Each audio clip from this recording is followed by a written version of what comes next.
So try looking up your kid's favorite game or app with the words pedophile and arrest. It's it's scary stuff.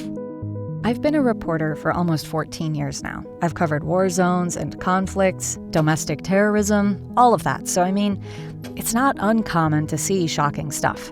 But when I started reporting on these predators on kids' sites, I can't even explain it. When you have to look head on at something just so depraved and grotesque, it's like, how do you report on that? People have to know about it, but no one wants to hear it. As a parent, I don't want to hear it.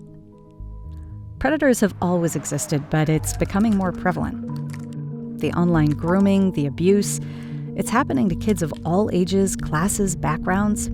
Pedophiles are using online games to befriend these kids and then abuse them, even pressuring kids to abuse their younger sibling. It's not as obviously like, oh, please be safe around adults, because they might not actually be adults, or kids won't really know they're adults. And it's not if these predators approach your kids.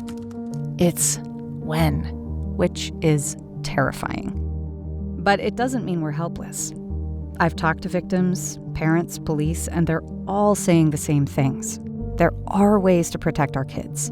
Because that's the thing, until there are effective laws for online protection, we have to prepare them for this.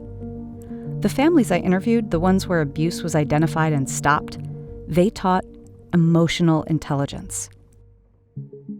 Encouraging your kid to express boundaries so when someone asks them to do something they're uncomfortable with, they're ready to say no. Teaching them to trust their gut is a thing. Asking them if something feels fun or scary, what the differences are. Most important, though, is making sure they can talk to you. I feel like sometimes you just assume your kid knows that, but you really have to sit them down and be like, if anyone ever tells you not to tell me something, tell me right away. And then if you do find out a child has been abused, you need to be the adult. So not yelling or blaming them, making sure they know it's not their fault, you aren't mad, they're not in trouble. One police officer told me, don't play detective. Take the material and the information to the authorities and focus on being there for your child in what is, honestly, probably the worst time in their life. Embarrassment, fear, shame, these are the tools of the abuser. So you have to be there with love, support, and trust. And you have to know it's not your fault either.